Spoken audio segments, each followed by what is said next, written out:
vamos a hablar de Spec Driven Development y no voy a hablar de mí, ya hemos hablado de mí. Si me queréis buscar, el LinkedIn es la red perfecta, ¿vale?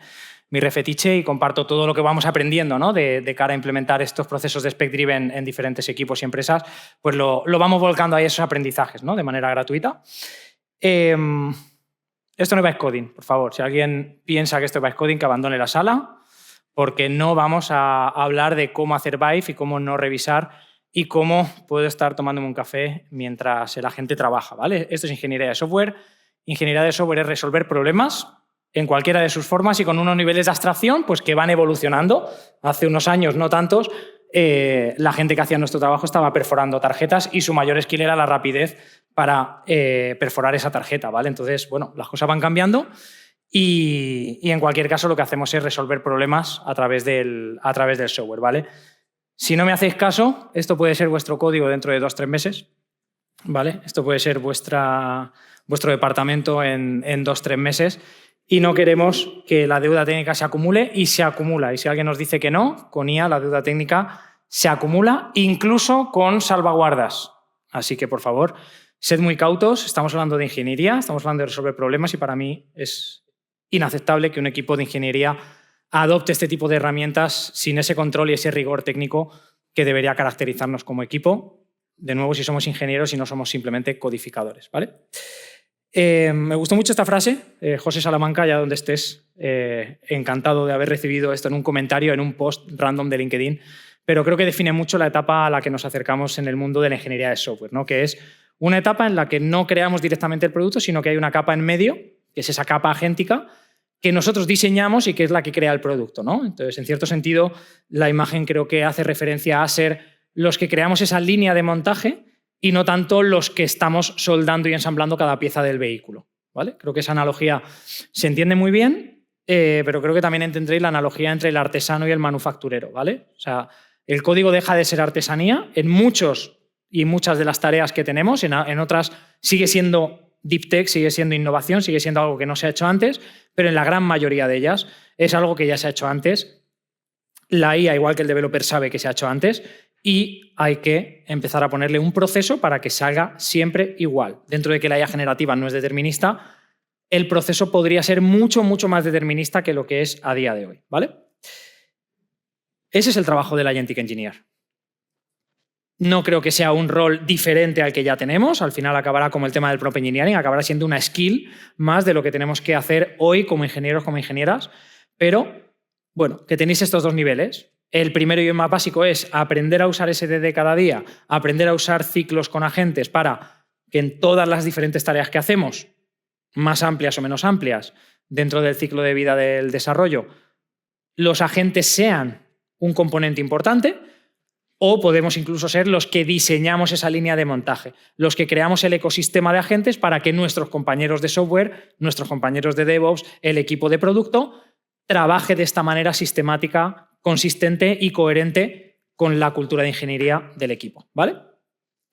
Entonces, lo dicho, impacta en todo el ciclo de vida. Si solo estáis en un área y sois backend developer súper técnicos solo en backend, está bien. Luego veremos a qué tiende un poquito el mercado, que creo que tengo una visibilidad bastante más privilegiada para haceros entender un poco hacia dónde están virando las compañías, pero aunque no salgáis de ahí en el corto plazo, que sepáis que la IA no afecta solo a pasar de lenguaje de negocio, lenguaje humano, inglés, español, etcétera, a lenguaje máquina. Eso es codificar, ingeniería de software es mucho más, comprende normalmente estas 5 fases y la IA aplica a todas y cada una de ellas. De hecho, la relevancia principal no está en la fase 3 implementación, está en otras, como la 2, como la 1, como la 4 o como la 5, ¿vale? ¿Cuáles son los 3 pilares que nosotros vemos para que esta nueva era, donde hay una capa agéntica gobernando parte del trabajo y donde nosotros coordinamos su esfuerzo, funcione? Pues lo primero, tenemos que saber hablar con estas herramientas, que es a través de prompts, a través del lenguaje natural, pero que tienen ciertas técnicas y características, especialmente si nuestro objetivo es diseñar esa línea de montaje para el equipo, tenemos que saber bastante de prompting. Si solo vamos a usar este ecosistema, con Spec Driven normalmente, con conocer los comandos y en qué orden se ejecutan, debería ser más que suficiente, ¿vale? A nivel de prompting, con lo cual esa quedaría un poquito más relegada. Sea para un uso o para el otro, entender todo lo que nos da nuestro copiloto es esa segunda pata. Cada herramienta tiene unas cosas, es verdad que han convergido bastante últimamente y que a día de hoy, si estáis en el top 5 de los más conocidos, Cloud Code, Antigravity, Cursor, Kiro, GitHub Copilot, que es la más vendida, etcétera, todas tienen el mismo set de funcionalidades en una ventana o en otra, pero las tienen normalmente, al menos para poder llegar a un nivel decente aplicando Agentic Engineering, ¿vale? Entonces, es sobre todo entender cuáles son esas funcionalidades y cómo utilizarlas, ¿ok? Y la última, y para mí la más importante de largo, es la parte de trabajar con el contexto. Si queremos que estos agentes trabajen como nosotros, como cualquier developer que entra a nuestro equipo en la empresa, tiene que tener claridad de ese contexto. Y coleccionar ese contexto cuando no siempre está descrito en un entorno digital, no siempre vive en un SharePoint o en un Confluence, o el Jira no está suficientemente detallado o no está todo unificado, es complicado. Hay muchas cosas que viven en la cabeza de los que están y en la cabeza de muchos de los que se fueron. Eso ya es irrecuperable, ¿no? En la mayoría de veces. Pero es muy importante que tengáis en cuenta que el contexto es lo que va a hacer que ese agente de una marca genérica como puede ser GitHub Copilot se convierta en un developer senior o en un becario en vuestro equipo. Todo va a depender del contexto que le deis y las instrucciones que tenga para trabajar. Y esas instrucciones, básicamente, es lo que viene a intentar corregir Spec Driven Development. ¿Quién sabe lo que es? Vale, ¿quién lo ha aprendido aquí hoy? Bien, me gusta, semana adelantada. Así puedo pasar por esta slide y tengo más tiempo para las otras. Rápidamente, desarrollo guiado por especificaciones claras y formales, como se hacía en los tiempos de Waterfall, y que esto y esta documentación sea la fuente de verdad, no el código, sino la especificación que define qué es lo que quiero crear, ¿vale? Al final es que el contexto de la tarea que quiero realizar, no de cómo trabajamos, es la clave para que la tarea sea exactamente la que yo estoy intentando construir. El contexto de la empresa, de cómo trabajamos, te dice cómo construirla para que esté acorde a las prácticas y que sea pues, segura, sea testeable, esté bien documentada, sea extensible a futuro, modular, etcétera, etcétera, ¿vale?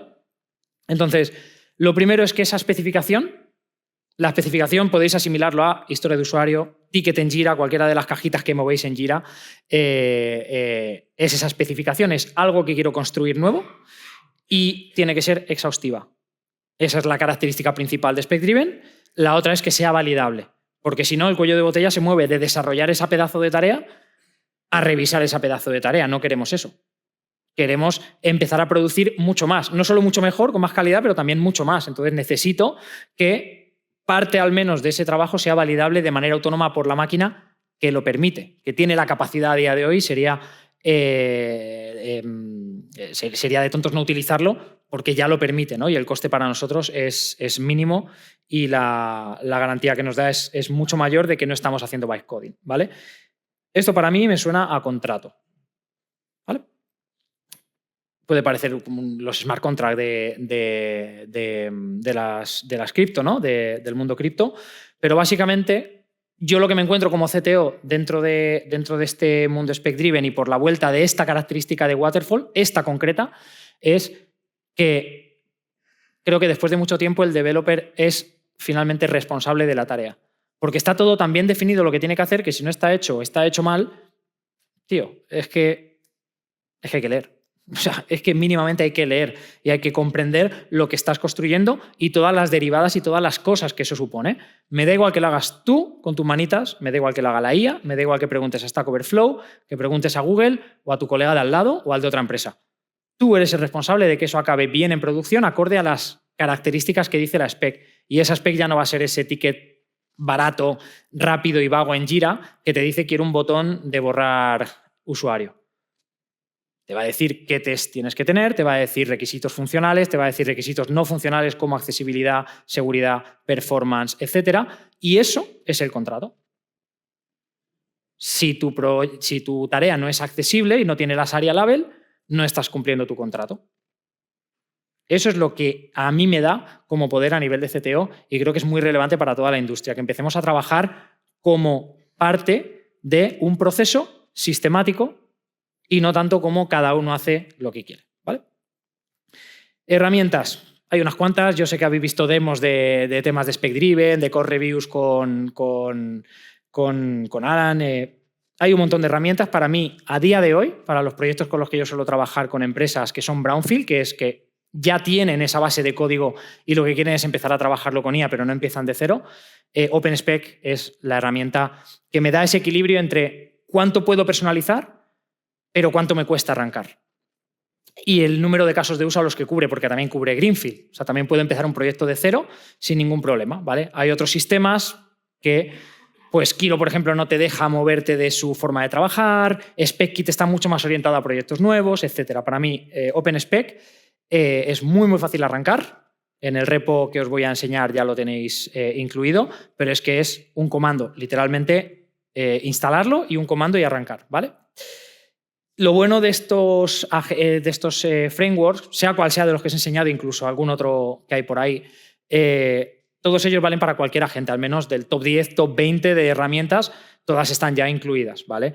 Incluso OpenCode, herramientas que no están aquí como RuCode, etcétera, son compatibles. Al arranque, lo veréis en la inicialización de OpenSpec, te dice qué agentes usas, le dices cuáles usas y te prepara toda la estructura de Markdowns acorde a cómo se llama el Markdown concreto para cada agente para garantizar que esas instrucciones las coge a la primera, ¿vale? ¿Cuál es la receta de ese contexto que es tan importante? Bueno, pues a nivel de especificaciones técnicas, de cómo trabajamos, estoy hablando de en qué consiste el proyecto, ¿vale? Estoy hablando de la documentación completa de la API, si puede ser un formato OpenAPI, Swagger, etcétera, mejor que mejor. Estamos hablando del modelo de datos, relaciones, campos, dependencias, foreign keys, etc. Estamos hablando de cómo trabaja el equipo, ¿vale? Estamos hablando de cuáles son los contratos o acuerdos que tiene el equipo a nivel de cómo testeamos, cómo diseñamos las APIs, si es RESTful o no es RESTful, si tenemos test unitarios, cómo moqueamos, cómo documentamos, y en inglés o en español, cómo hacemos comentarios. Todo lo que se os ocurra de cómo trabajáis tiene que estar documentado. Ya debería estar documentado para vosotros, para que si hay un acuerdo, realmente tengáis un papel que diga, este es nuestro acuerdo, y es mucho más fácil hacer el onboarding a gente nueva. Pero si encima, o sea, si no lo tenéis todavía, ahora tanto más importante para que la IA lo pueda reconocer y pueda trabajar de la misma manera, ¿vale? Flujo de trabajo también es muy importante. A lo mejor no tenéis test unitarios, a lo mejor no hacéis QA end-to-end, o a lo mejor lo hace una empresa externa, ¿vale? ¿Cómo se define una historia de usuario para vuestro equipo?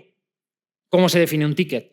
¿Son atómicos? ¿No son atómicos? A lo mejor a veces los tickets tienen tanto backend como frontend. ¿Cómo trabajáis? Es importante que la IA lo sepa para saber si cuando le pidáis que haga un commit, pues hace uno después de trabajar sobre 600 líneas y 20 archivos o va haciendo commits en cada iteración, en cada cambio, ¿vale? Y la parte de User Story Ticket, que es esa spec, si esto está bien contextualizado en cómo trabajáis y es exhaustivo, os aseguro que Spec Driven Development en vuestro proyecto va a ser un salto de nivel. Muy importante, ¿vale? Si falta alguno de los componentes, puede que no lo sea tanto, puede que alucine más. Esto lo que hace es, al final, cerrar ese campo de actuación para que lo tengamos muy limitado y dentro de que no es determinista, sea lo más determinista posible. Bola extra para esos agentic engineers que crean y diseñan estos sistemas para los equipos, ¿vale? Que es parte de lo que hacemos nosotros junto a vuestros equipos. Si eso lo compartís con todos ellos, todo el mundo tiene un agente a este nivel y no es solo para ti. Si encima se actualiza con el feedback que vais dando los developers cuando algo falla, cuando una parte no está muy fina o cuando salen novedades o queréis ampliar el flujo de desarrollo para que haya más partes automatizadas, pues tanto mejor, porque no se quedará obsoleto como la típica documentación de Confluence, ¿vale? Este es mi proyecto, ¿vale? Muy sencillito, vamos pasando los candidatos, es un sistema de entrevistas para que los equipos pues, tengan una forma de documentar las entrevistas que hubo y garantizar y saber qué candidatos son los que al final se van a incorporar a la empresa, ¿vale? Quiero crear una nueva funcionalidad, que en este caso era la parte de, bueno, editar o borrar lo que es el contenido de la entrevista, ¿no? La información, la evaluación que dio el manager, etcétera, que son básicamente los botoncitos, ¿vale? El lápiz y la papelera, son las funcionalidades de editar y borrar, ¿vale? ¿Cómo lo voy a hacer con OpenSpec? Pues OpenSpec tiene un proceso muy, muy sencillito. Tener una propuesta exhaustiva, aplicar es programarla, pasarla de lenguaje natural a lenguaje máquina y archivarla para que le digamos al sistema, hey, OpenSpec, Ahora esto es parte del producto, es una feature más. Cuando quieras construir algo, antes de empezar, mira cuáles son las funcionalidades que ya tenemos para decidir si es algo nuevo, es algo que ya existe y estaría repetido y no habría que hacerlo, o es una mejora de algo que ya existe y es una especie de delta. ¿Vale? Y de esta manera él va manteniendo la organización de su estructura de ficheros donde habla de todas las especificaciones del producto de la manera adecuada. Si es una mejora del sistema de autenticación donde antes era solo password y email y ahora tengo, yo qué sé, Google Auth, es una delta. Ya habrá una carpeta autenticación dentro de las especificaciones y va a añadir nuevo contexto para decir, oye, todo lo que cumple es email y contraseña, puedo hacer el olvidar contraseña que manda un email y ahora también puedo conectarme con Google Auth. Ese es el ciclo que se va repitiendo con las especificaciones, ¿vale? Entonces, cuando arrancamos, nos presenta una estructura de carpetas muy similar a esta. Los cambios que yo le pido a través de la propuesta están en la carpeta cambios y nos genera varios artefactos, que ahí está la clave. Esos artefactos son los que son la spec, ¿vale? Que hace que el sistema sea spec-driven, está muy digamos, exhaustivo todo. Y una vez hemos terminado, la parte de spec.md, que explica los casos, digamos, en formato Gherkin de lo que hace la funcionalidad, se lo lleva a las specs, ¿vale? Que es la carpeta que revisa cuando le pedimos algo nuevo. Lo primero que hace es revisar esa carpeta de specs. La configuración toda está en un YAML, ¿vale? Que es como ese CloudMD de los agentes. Pues para OpenSpec está en ese config.yaml y ahora os voy a enseñar qué pasa cuando arrancamos, ¿vale? Los comandos que ellos tienen son new para empezar el proceso de la propuesta, IFF, que significa fast forward, que es el que te crea los artefactos. Que ahora vamos a ver cuáles son. Apply, desarrolla, normalmente te tira documentación necesaria, los tests de la tarea, el código, y la propuesta la va actualizando. Es decir, de las tareas que vais haciendo, de toda la lista que va a sacar en uno de los artefactos, ¿vale? Que es el de tasks.md, pues va a ir uno a uno y va a ir haciendo check en todo aquello que haga para que tú tengas constancia de lo que está pasando y tengas muy claro en qué punto estáis del desarrollo o si se ha quedado algo pendiente, ¿vale? Entonces, con eso, cuando acabamos, hacemos una verificación, ¿vale? Y nos va a revisar en términos de qué coherencia tiene con la historia inicial, con la tarea, en términos de completitud de las tareas, ¿vale? Y en términos de corrección respecto a cómo se trabaja dentro del repositorio, a nivel de bases técnicas, que está todo y te va a dar una puntuación. Con lo cual tienes una primera verificación automática de que lo que estás haciendo tiene sentido con lo que se pidió al principio, que es esa spec, ¿vale? Cuando eso está, es cuando puedo decir, vale, lo archivo. Pasa a ser una funcionalidad más del producto, así lo entiende OpenSpec y lo siguiente que le pida ya reconoce esto que hemos hecho como una funcionalidad que estaría dentro del producto, que en mi caso sería el borrar o editar las entrevistas, ¿vale? Eso sería la feature ya ready. A partir de aquí lo que hagamos, OpenSpec no se mete. En la base básica no se mete a nada que no sea esto, ¿vale? Inicializar. OpenSpec init, te saca la lista inmensa que hay de copilotos o de agentes, eliges los que quieres, yo elegí Cursor y Cloud Code y ya está, fin. Te crea esa estructura de carpetas, te crea para Cloud y para Cursor, en mi caso, la estructura de skills que representan esos comandos, ese flujo de trabajo. De nuevo, son skills, son markdowns, con lo cual si yo quiero personalizar esto, lo voy a personalizar súper fácil, en lenguaje natural, ya no es código, ¿vale? Y me crea esta estructura, ¿vale? En Cloud, pues dentro de comandos tengo ahí los comandos, apply, archive, explore, propose, etc. Y la estructura de OpenSpec, lo mismo en Cursor. Y dentro de OpenSpec, pues la carpeta changes, dentro la parte archivada, las specs y el config.yaml que está vacío.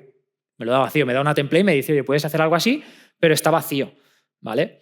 Entonces, ¿qué es lo que hago yo para garantizar que si ya estáis trabajando con agentes sea mucho más sencillo? Yo todas las instrucciones, skills, toda la documentación de la empresa, esa parte de contexto técnico, flujo de trabajo, es decir, todo lo que no es la tarea en sí, que voy a hacer ahora, lo tengo en una carpeta docs, documentación técnica de la empresa, y AI specs, skills, comandos, reglas, cómo trabajamos, subagentes específicos para trabajar el back, en el front, en QA, los MCPs que tengo configurados, todo eso está en una carpeta que es agnóstica del agente. Y lo que hago es que con symlinks, ¿vale? Con links simbólicos, apunto allí. Entonces, ¿qué hago yo en el config.yaml? Pues lo mismo. Yo aquí tengo en la carpeta AI specs todo esto que os acabo de decir, más, menos cantidad, pero está todo ahí metido, y lo que hago en el config es decirle, oye, vete a los diferentes archivos si lo que necesitas es no sé qué. Entonces tengo una estructura en árbol donde si quieres mirar solo las buenas prácticas de testing porque estás haciendo un test unitario de backend, no tendrías ni que leer las buenas prácticas de frontend. Al tener archivos más pequeñitos, el contexto se consume más despacio y ahorro tokens. Y la respuesta, evidentemente, también es más rápida, ¿vale? Entonces, con esto, lo dicho, lo tengo así en el proyecto que os voy a compartir y no vais a necesitar hacer nada. En AI Specs, donde yo llamo los base standards, pues yo digo que tiene que ser todo TDD y que el coverage de test es del 80%, lo cambiéis a vuestra forma. Si vuestros backend estándar, en vez de ser con Node.js, es con Python, pues habláis ahí de las prácticas que tenéis. Cambiáis eso, metéis estas dos carpetas dentro del proyecto y debería estar funcionando, ¿vale? Y por eso, y como es tan sencillo customizarlo, pues mi flujo es el flujo completo, es mucho más largo. Por cómo trabajamos nosotros, y aquí es donde os damos y os doy vía libre para que imaginéis cómo es, bueno, imaginéis no, os apoyéis en cómo es el sistema ahora e intentéis automatizar poco a poco todo lo que podáis de ese sistema, pero que empecéis por lo básico, que empecéis por que una tarea que yo tengo muy poco definida, muy vaga, me la enriquezca, me dé todos esos artefactos, pedirle que la implemente, a ver qué pasa, a ver si realmente la implementa mucho mejor y que la archive para que me guarde esa documentación. Empezad por lo básico, no intentéis volveros locos. Vais a ver con los ejemplos que voy a enseñar ahora que es relativamente sencillo ir avanzando, ¿vale? ¿Qué es lo que le pido yo? Pues tengo un comando que me enriquece la historia de usuario, de los artefactos son los mismos, pero hay muchas más tareas que quiero que estén en los artefactos para que sean muchas más tareas que se acaban implementando. Entonces yo le pido que antes de empezar genere una branch acorde al nombre de la tarea en Jira. Práctica del equipo, ya está. Quiero que además de los tests, la documentación, el código y el update de la propuesta con las tareas que va avanzando, me corra los tests manuales por sí mismo, los unitarios, que lance los endpoints en curl y que incluso navegue con Playwright toda la interfaz y me saque un reporte. Es decir, que lo haga y que además me saque un reporte para que yo vea que ha hecho esas pruebas. ¿Para qué voy a estar yo haciendo lanzamientos en curl del get o del update o del delete cuando este sistema se conecta con la terminal y puede lanzar curl, se conecta por MCP con Postman y tiene incluso ya la librería de llamadas con sus parámetros necesarios, etcétera? Que lo haga la IA, ¿vale? Con lo cual el proceso es un poquito más largo y además cuando acabo la feature no está ready. Le pido que me resuma lo que ha pasado con un commit, acorde digamos, a los estándares de commit que nosotros trabajamos, lanza la PR y la PR lanza un flujo que hace una primera code review automática, de hecho dos, con CodeRabbit y con la propia de Cursor. Si sale algo y lo tengo que reimplementar, lo corrijo, repito esta última parte del proceso y está listo para publicar. Ya no es solo que la feature esté lista, sino que podría publicarse ya, mergearse en main o llegar a producción, ¿vale? Ese es el proceso que no me ha costado tanto customizar respecto a lo que veníamos, pero ya veis que es bastante más completo y probablemente se parezca a lo que hacéis en el día a día más de uno y más de dos de vosotros. A lo mejor no todo lo hacéis vosotros porque el end-to-end lo hace una empresa externa o lo hace vuestro compañero, pero esto es más o menos, yo creo, el día a día de un porcentaje muy alto de desarrolladores, ¿vale? Entonces, la tarea, pues esto era lo que a mí me dieron. Esto es lo que yo decía, una tarea pobre, una tarea vaga. Oye, que quiero modificar los detalles de las entrevistas. Por lo menos me decían el endpoint, ¿vale? Que tiene que ser un endpoint que tiene esa estructura, ¿vale? Porque preguntó al tech lead. Pero simplemente me dice, oye, que tengo que poder editar. Vale, ok. Esto es hacerlo bien. Es decirme, dame el caso, dame la descripción y por qué es importante a nivel de negocio, dame los acceptance criteria para backend, para frontend, para la parte de la capa de datos, etcétera. Dame una especificación realmente técnica de qué es ese endpoint que tengo que crear en backend, qué es lo que tengo que hacer en frontend, si tengo que respetar el design system, si tengo que crear un icono que no existe, etcétera, etcétera. Dime cómo es el cuerpo de la llamada, dime cómo es el JSON de devolución para 200, 400, 404, 500, etcétera. Dime qué campos, con lo que tú sabes de la base de datos, voy a poder actualizar qué tipo de campo es, etcétera, para hacer las validaciones, porque estamos metiendo información nueva al sistema. Necesito validaciones y aquí necesito mucha ciberseguridad porque las cosas van a cambiar en base de datos. No quiero hackeos, ni quiero inyecciones de SQL, ni nada de esto. Entonces, cuando yo tengo este nivel de que me dice, vale, utilizas DDD, esto es lo que tienes que tocar en las rutas, en controlador, en servicios, en el repo. Esto es lo que va a pasar, este es el nombre del fichero, esta es la función. Entonces, la IA puede ser muy sencillita, no necesita ser Opus 4.7, puede ser un modelo ejecutor más sencillito que se limite a hacer exactamente lo que le estás diciendo que haga paso por paso. Y por eso la lista de tareas es una lista de 128 ítems para algo que parecía sencillo. Quiero poder editar la entrevista. Y producto diciendo, no, pero esto es muy sencillo, si lo habéis hecho en un montón de sitios. Vale, pues hazlo tú. ¿Vale? Entonces, si empezamos por la rama es una tarea en sí misma, es algo que estáis haciendo en cada una de las tareas, tiene que ser parte de esto. Que sé que lo tenéis interiorizado y que siempre lo repetís, pero si quiero un contrato, tiene que estar todo. Entonces, todo lo que es el tema de las ramas. Los tests, que en nuestro caso aplicamos TDD, empezamos por hacer el test. Lo codificamos y repetimos el correr los tests, ¿vale? Entonces son tareas diferentes el hacer el test del correr el test después del desarrollo. Así hasta 128. 8 secciones diferentes, incluso una sección, 16 y una sección verificación final, que solo la verificación son otros 15, 20 pasos, ¿vale?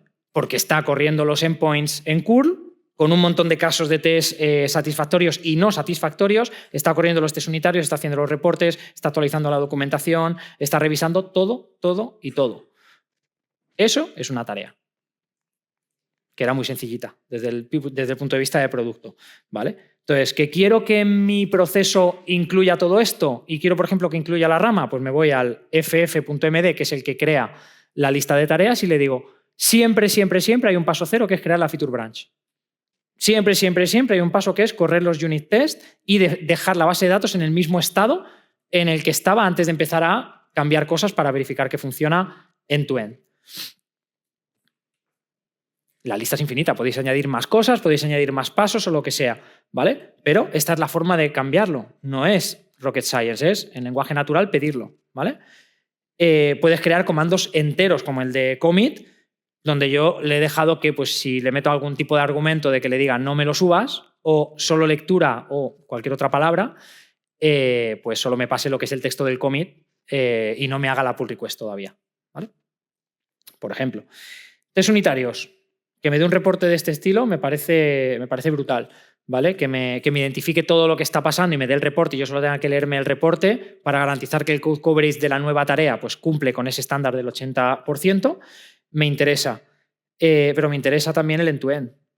Esto es como queda, ¿vale? Esto es como queda, pero, ojo, este es el reporte de testing que él va a hacer y es, entre otras cosas, más allá de que las cosas estén en pantalla, ¿vale? El contador de caracteres, la cajita, el botón para borrar o para cancelar el proceso, pero también que el botón esté presente pero deshabilitado hasta que yo no meta una razón, porque en las peticiones de la spec se decía que si no hay razón, no te dejo borrarlo. Quiero que me des razones explícitas de por qué estás, en este caso, borrando una entrevista que ya has documentado de un cliente, de un candidato, ¿vale?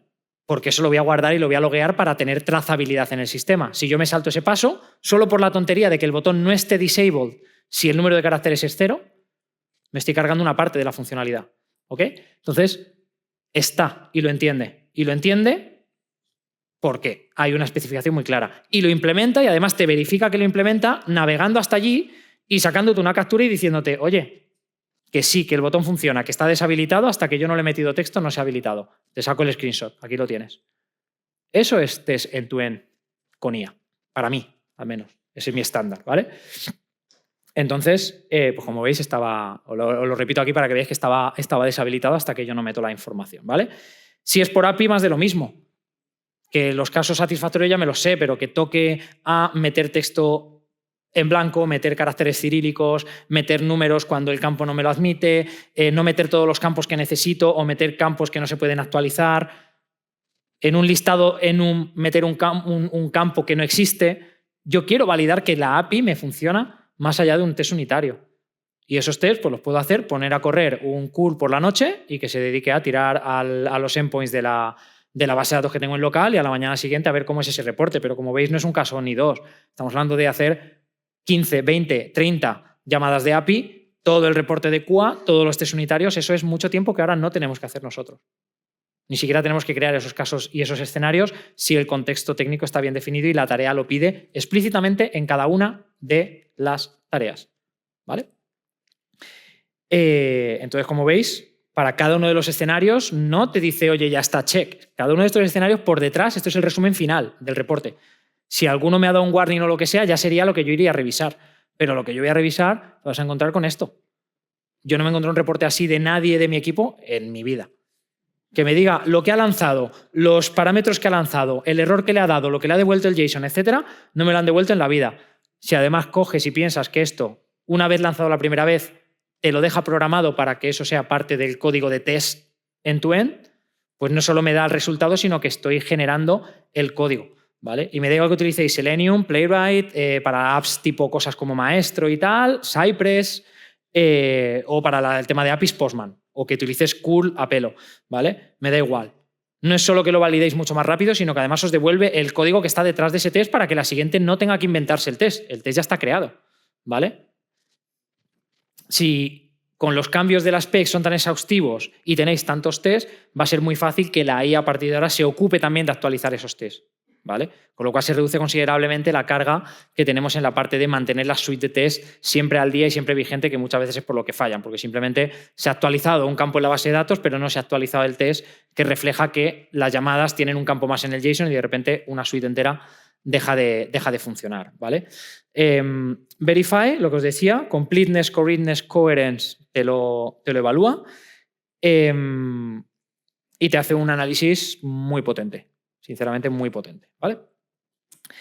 El cómic que me crea, pues para mí es una fantasía, por lo menos es un developer que sabe Markdown y eso a mí me fascina. Partiendo de ahí, pero que me explica todo lo que hace. Y si queréis cómics más cortos, pues le podéis dar ejemplos de quiero cómics de este estilo y lo vas a ver hacer. Yo en mi caso quería algo mucho más exhaustivo y sobre todo la core review complementaria al commit que me dice todos los posibles fallos que puede haber dentro de esto para arreglarlos. En el caso del de Cursor, un agente más, pero que tiene una funcionalidad especial, que tiene ese botón Fixing Cursor y la arregla él. Con el contexto del error, el contexto de la tarea, le das a fix y te hace otro commit cuando ya está corregido y te explica cómo lo ha solucionado, ¿vale? Así que este ciclo mío, nuestro, aunque no es el total, pero creo que es bastante exhaustivo y ya es un salto que podría ser un salto de mucho nivel para equipos que todavía no estáis en este punto. Pero es que vamos desde la definición técnica hasta el pull request. Es el proceso entero, ¿vale? Entonces, cuando tenemos esto, es cuando empezamos a pensar, hostia, pues la IA igual sí que sirve. ¿Vale? Sobre todo cuando cogéis el repo que os enseño o lo lleváis a vuestro repo, a vuestro proyecto y veis que ahí funciona igual que en mi demo y que no es humo, sino que es real. Ahí es cuando empezáis a decir, hostia, pues la IA sí que sirve. Ah, si esto no va de programar, esto va de definir muy bien y revisar muy bien. Ah, vale, ok. Y mi trabajo es orquestar para que el proceso pase automático. Vale, muy bien. Esto es el punto en el que estamos hoy. Esto es 1% hoy. Mañana será el 0,5 porque esto avanza a una velocidad de locos y tendremos el diseño con Cloud Design que salió ayer o antes de ayer, Cloud Opus 4.7, capacidades agénticas multiplicadas, etcétera, etcétera. Esto no para. Pero es que hay muchísimo más. No he enseñado en este caso cómo trabajar con subagentes especializados, no he enseñado cómo esto lo puedes dejar corriendo y lo puedes controlar desde el móvil hasta que vuelves delante del laptop, tener varios agentes en paralelo y para ello trabajar con WordTrees, con copias completas del código para cada uno de los agentes en un entorno sandbox, en un entorno securizado para ellos, cómo sacarle mucho más partido a skills. Aquí no había muchas más skills que, skills o MCPs. Conéctate con Jira, conéctate con Figma, conéctate con GitHub. No me estoy yendo a una cosa loca, ¿vale? Y estáis viendo que el flujo me ha funcionado perfectamente. Cursor, por ejemplo, tiene el debug mode. Ahora Cloud Code tiene también core reviews complementarias al servicio que ofrece CodeRabbit, ¿vale? Y hay mucho más. Y sigue saliendo muchas más cosas, ¿vale? Yo tengo que actualizar esta charla cada 15 días prácticamente. Entonces, cuando el coste de hacer buen código colapsa, lo que os pido es que os centréis más en la calidad que en la velocidad. Porque creo que la siguiente gran ola es lo que antes hacíamos, ahora lo vamos a hacer, pero con calidad, por defecto, que es el salto a Spec Driven. Y cuando Spec Driven esté dominado por todo el equipo, entonces sí podemos ampliar la velocidad, ¿vale? Pero creo que la clave del extra de capacidad que te da la IA, a día de hoy, cómo está la ingeniería de software aquí, en España, creo que el primer salto sería ir a por calidad, ¿ok? Más que nada porque vuestros yo del futuro lo van a agradecer. Cuando tengáis menos refactoring, cuando tengáis menos incidencias en producción que os tienen ahí trabajando un sábado o que os tienen trabajando un martes, pero que es un trabajo que no no es tan satisfactorio como hacer cosas nuevas, investigar, etcétera, pues lo agradeceréis, ¿vale? Lo agradecerá todo el equipo y vuestro CTO, más que nadie. ¿Cómo cambia el rol en este escenario? Cuando os dedicáis mucho más a los laterales, a analizar y revisar. Pues bueno, el CEO de GitHub dijo que no programaríamos en absoluto. De esto hace ya 9 años, ¿vale? 8, sí, 9, 2017. El creador de Node.js lo confirmó hace unos meses, para que veáis un poco los instantes temporales en los que nos movemos y lo que la gente ya sabía en 2017 cuando tenían acceso a la información adecuada. Entonces, si nos va a reemplazar, pues a ver, los análisis dicen que nuestras tareas, como trabajamos con código en la mayoría del tiempo y en entornos digitales, es mucho más automatizable que otros trabajos, obvio. Eso no quiere decir que vayamos a necesitar menos ingenieros de software en el futuro, y eso no quiere decir que nuestro trabajo sea picar el código que va a hacer la IA y por eso nos vayan a reemplazar. Va a cambiar mucho nuestro trabajo, eso sí, sin duda. Pero que nos va a reemplazar, yo creo que cada vez que ha pasado este tipo de cambios, como pasar a ensamblador o pasar a código con programación orientada a objetos, lo que ha hecho de los developers es crecer. Hay más developers en el mercado que nunca y más necesidades, ¿vale? Entonces, tendencias, equipos más pequeños y autónomos, perfiles mucho más líquidos, ¿vale? Donde ya no solo haces backend, creo que es interesante tener esa parte de frontend, incluso saber un poquito de test y poder manejar datos, etcétera. Agentic Product Engineer es ese perfil que engloba todo esto que hemos dicho de orquestar a los agentes, pero también para eso necesitas acercarte mucho a producto y creo que esta parte de producto va a ser cada vez más relevante en los ingenieros. Y esas tareas, esas skills que se necesitan, digamos, dentro de lo que es este rol del Agentic Engineer, se podrían resumir en estos grandes bloques, ¿vale? Saber trabajar con la IA, todo lo que hemos dicho hoy, tener visión técnica de alto nivel y un poquito más amplia para poder trabajar y orquestar el flujo completo y habilidades blandas porque no deja de ser los agentes personal a tu cargo y hay que aprender a delegar, tener espíritu crítico para trabajar con ellos, etcétera, etcétera. ¿Vale? Viene una nueva etapa de prototipado también, creo que es muy interesante que dejamos atrás el no-code o el low-code y ahora los prototipos son directamente en código. ¿Vale? Este es un ejemplo. Esta aplicación existe, pero el botón de las notas no existe y la nota con el botón de borrar tampoco existe. Pero yo esta interfaz la puedo compartir tanto con el equipo para dar review como puedo compartirla con clientes y funciona. No te graba la información en tu base de datos, pero funciona para que veas esa funcionalidad y puedas medir si la gente la entiende, la usa, navega y encuentra el botón, etcétera, etcétera. Es muy sencillito. Todo esto lo ha creado la IA. Yo guardo la nota y se guarda, pero se guarda en el navegador para simular que existe. Entonces, todo este tipo de prototipado lo vamos a poder hacer directamente en nuestro proceso, ¿vale? En nuestro producto real. ¿Ok? Entonces, bueno, que la QA no es negociable, que prácticamente va a estar absoluta toda la parte automatizada, ya lo he dicho, para mí no es negociable. Que la IA va a ser parte del stack, creo que a nadie se le escapa que hay cada vez más productos que quieren tener IA en el proceso y eso requiere que sepáis unos mínimos de esta parte más de RAG, de arquitecturas de agentes, etcétera, ¿vale? Y por último, que vamos a ser más estrictos con las métricas porque todo el mundo está midiendo, se quiere medir esa productividad, se quiere medir esa calidad y vamos a empezar a salir de la artesanía para empezar a estar en la manufactura, ¿vale? Así que nada, a partir de aquí el cambio es inevitable, el crecimiento sí que es opcional de cada uno y cada una de vosotras, así que lo que dice el mercado es que la gente ya se está adaptando. Os invito a que os planteéis si vosotros también deberíais ser de los que os adaptáis, si preferís esperar aún más, pero es el momento de decidir, ¿vale? Queda en vuestro lado. Repositorio de código y nada más. Muchísimas gracias. ¿Cómo iniciamos a instaurar OpenSpec en un proyecto que ya está en producción? ¿Cómo incluimos todas las especificaciones de las funcionalidades ya desarrolladas? Eso os toca crear el agente, explicarle, oye, ya tenemos muchas funcionalidades, revisa todo el contexto, más allá de dejar un API spec o el modelo de datos, documenta todas las funcionalidades que hemos hecho. Si tenéis apoyo de las historias de usuario que están en Jira o que están en Confluence y tal, tanto mejor. De nuevo, cuanto más contexto, mejor va a ser el proceso. Pero cuando no lo tenéis, podéis apoyaros en decirle, oye, analiza toda la base de código y saca todas las specs posibles de todo lo que ya tenemos. Genial. Y luego, hacerlo con TDD nos obliga a consumir más tokens. ¿Merece la pena el beneficio versus coste?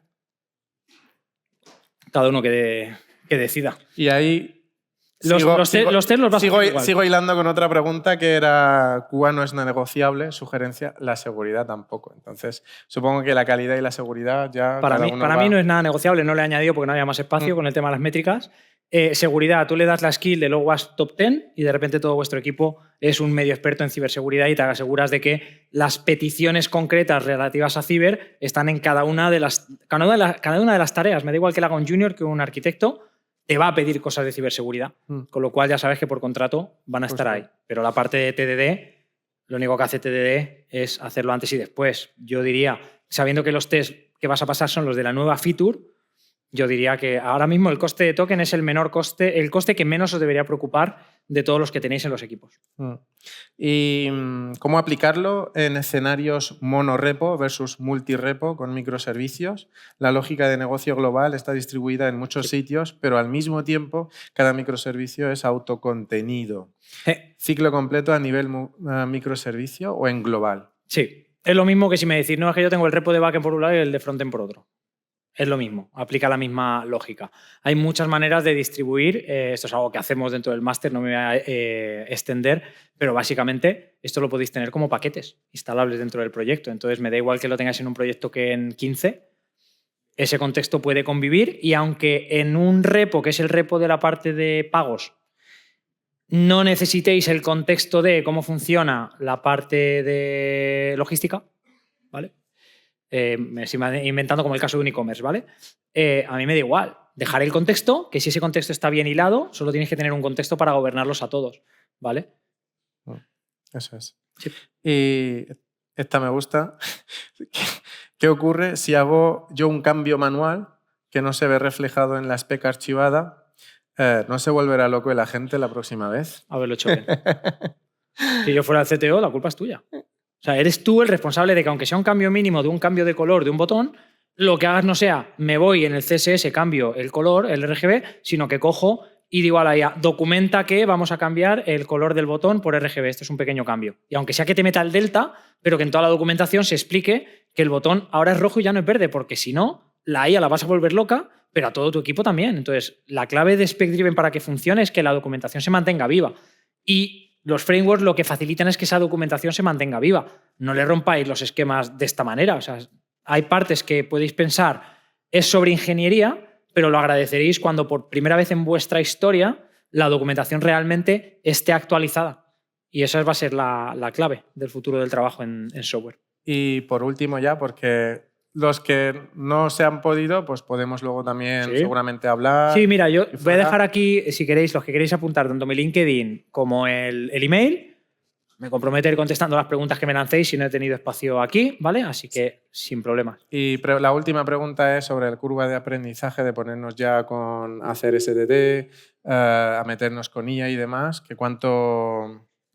¿De qué tiempos estamos hablando? Nosotros, digamos, el compromiso que tienen que tener, en el caso concreto del máster que empezamos de cero, estamos hablando de 6 horas por 18 semanas, ¿vale? No son 100 horas más o menos, 100 horas de trabajo y lo hacemos faseado durante varios meses para que no os atosigue. Yo diría que dedicándole 100 horas, aunque le dediquéis 100 horas a ver vídeos en YouTube, tendréis que añadir la parte de curar los vídeos o lo que sea, pero con 100 horas, practicando mucho, nadie os va a toser en este sentido, porque como veis, es que simplemente el cambio para probar si puede incorporar la rama en el proceso es cambiar en Markdown, intentar replicar el proceso de apply de la misma tarea que tenéis ahora mismo encima de la mesa y ver si la primera tarea que hace es añadir la rama. En cuanto esté, le podéis dar al stop de la gente, pero ya habéis validado que sabéis, digamos, cambiar uno de los pasos de OpenSpec. Check, eso ya lo tengo. ¿Qué más voy a hacer? Voy a conectar con un MCP, voy a probar el de Figma. Esas pruebas son las que marcan la diferencia más allá de la pura teoría. Es practicar mucho todos esos casos de cuanto más podáis del ciclo de vida mejor, aunque seáis de verdad solo puro backend o puro frontend. Creo que os interesa empezar a abrir expectativas y a lo mejor alguno de esos proyectos puede ser, oye, pues voy a probar si con el ciclo de OpenSpec y con las skills y todo lo que saben los agentes podría desarrollar una interfaz de frontend que no lo he hecho en mi vida. Y ser curiosos. Con eso yo creo que en unas 100 horas estaréis ahí, igual que nuestras. Pues muchísimas gracias, Álvaro. Grandísimo aplauso. A vosotros. Álvaro Moya.